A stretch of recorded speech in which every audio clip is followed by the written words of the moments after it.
We're going to can some crushed tomatoes. And this is using a different method than pressure canning. It's water bath canning. And I'm going to show you exactly how I do it and a special trick I have to make my work so much easier. Before we get into it, make sure to hit that thumbs up button and subscribe to my channel for more homesteading and health content. Just to give you a little background info, this is from my spring harvest. And I threw all of my tomatoes in my freezer because that's just the easiest thing you can do, especially since I was like first, early, second trimester pregnancy. And now I'm just a month away, less than a month away, and I need freezer space. And so I've got to take those tomatoes out and do something with them. Crushed tomatoes, in my opinion, are the easiest way to preserve tomatoes. You can always turn it into sauce, you can turn it into a paste, you can use it as crushed tomatoes. So we're just going to go with the simplest method. So the very first step is taking my tomatoes out the freezer. I have got a bunch of tomatoes, not there, more tomatoes that I need to take out. So the reason why I love freezing my tomatoes is because it gives me a one-up on skinning them. When you freeze them and then just put them under water, this is the big trick. It will, as you take them out, you can literally rub them off and just, the skin falls right off. Let's see how it goes. In my clean sink, I am just filling them up with some warm to hot water in the bags. I also have the drain stopped on here, so that way eventually like this whole sink will just fill up with warm water. All right, look, I didn't even have to pick it up all the way. The skin just fell right off. I'm gonna give the skins to my chickens, and to start my tomatoes, I'm going to cut them in half, or I'm gonna cut them into small chunks and put them in the bottom of my pot, about 2 cups worth. I'm gonna start off with some of my smaller chunks. I had a bunch of different tomatoes that I grew this year, different types of paste tomatoes, and I'm just peeling the skin off. Let's get another satisfying skin peel on camera. Boom. So incredibly satisfying. I'm gonna take about 2 cups of these. I would normally try to slice them and quarter them, but this first chunk right here, I'm just putting into the bottom of my pot. I'm gonna mash it to get a nice sauce, and then I'm gonna put all of the rest of the tomatoes in there quartered. So I'm just starting with this little base layer here. It's on high heat. I'm waiting for these to thaw out, and I'm mashing them to get just an initial liquid in there. And over here, I have got my tomatoes in water, so they'll be easier to peel. I've got an initial batch peeled, all the other tomatoes on the counter, and I'm just taking care of other chores like laundry and cleaning things out while these guys thaw, and I can multitask. I've got my 2 cups, just like a nice like 1 to 2 inches layer at the bottom of my pot here of truly crushed tomatoes into like a nice liquid. And now I'm cutting up the rest of my tomatoes into these quarter-sized chunks. It's okay if they're frozen. Eventually it will just all go in, and the whole purpose of crushed tomatoes is just keeping some of that pulp together. And as soon as I have some chopped up tomatoes, I can just start adding them to the pot and just keep adding them as I go. And I do not want to smash those. I want to keep the flesh. Random little side note as I'm cutting up all these tomatoes and thinking about the process is when I initially harvested these tomatoes, I did make the effort of cutting off like the stems or any rotten or bad pieces, so that way I wouldn't have to worry about that now. I have got a pot full of crushed tomatoes. This is the consistency here. And I am gonna let this boil down a little bit because there's a lot of water content in here that will separate. And I want it to be a little bit thicker.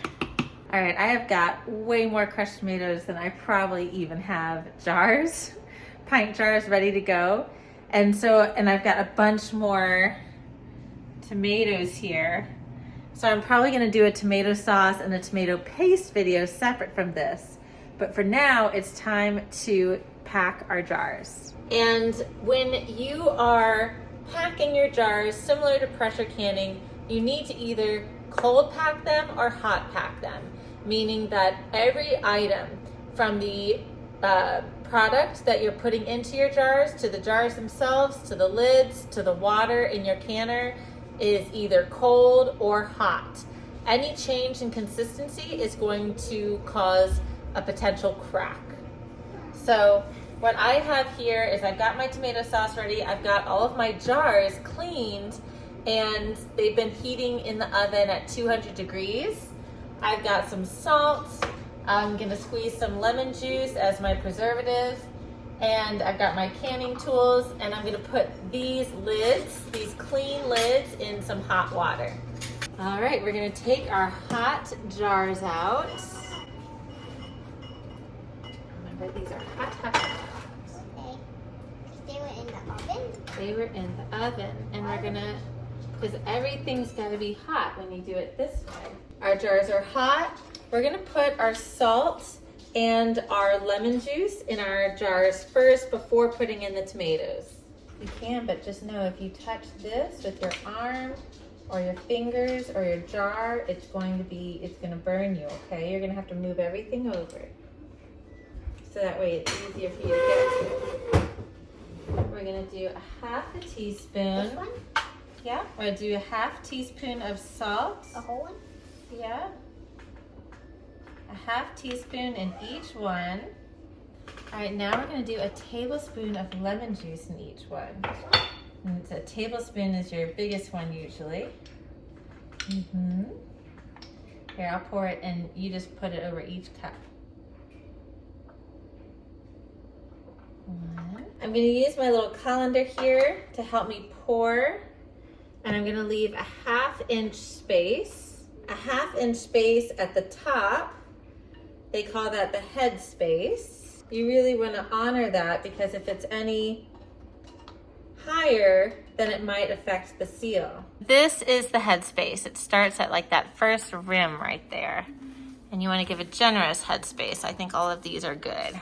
The next step is wiping the rims with vinegar. This is to make sure you have a proper seal, that there's no little chunks of tomato sauce that would get in between the lid and the jar that could affect the seal. All right, we are ready for lids. In this process, it's very important to make sure everything is sterile. So I'm using this little magnetic tool to put the lids on so I don't get my fingers on there. I'm not going to be as worried with the lids. Right now I'm just getting all of them on, and then I'll use a rag to tighten them because I want them to be just basically one wrist tightened. So now I'm going to go through and I just want to make sure that each one is nicely tight here. Now we're going to bring these out to the canner. This is my canning station, and I love it because it's outdoors. I've got this outdoor stove. You can see more about my setup in my other video about pressure canning, but I've got my grill. I've got a place to put everything. Now for my water bath canner, I went ahead and put a generous amount of water in there and turned it on so that way all of my jars, my hot jars, are going to be submerged in hot water. Again, we don't want anything changing temperature as it's being combined. Now I'm trying to place these as equal distance as possible. Just like that. I'll show you what it looks like. I've got everything nicely equally spaced, and now I'm going to submerge it. But what's most important at this point is that you've got about 1/4 of an inch of water on top of your jars. They need to be fully submerged. And so now I'm going to let them can put the top on. For the pints, I've set my timer for 35 minutes. Now, if you had put your jars in here and there wasn't enough water, you'd have to get some extremely hot water from your sink or some boiling water from a pot to add it on top and make sure that they're fully submerged. It's really hard to over process canned tomatoes. So if you're going a few minutes extra on top of the 35 minutes for the pints, because you're having to get some hot water to cover them, that's okay. But we'll come back in 35 minutes. All right, it's been 35 minutes. I'm gonna go ahead and turn everything off, including my propane tank. And I'm just gonna let everything cool down just as is, because it's probably in the high 30s, maybe 40 degrees, and I don't want them to crack by being exposed to a temperature change when I take them out. So I'm gonna wait just a little bit, let them cool down, and then take them out. But you can see now some of the water has definitely evaporated out. We'll see how it looks in a little bit. So we let our cans cool and we didn't have a single crack, and every one of them sealed. And how do you know when they seal? Well, there's a little circle in the middle of the tops usually that pop up, and you can hear, there's just like honey. You can feel and hear like a little pop, but when they seal, it's completely smooth and even a little bit indented. The other way to check is you can hold it by the lid and it doesn't come off. And you can try even to like peel the lid off.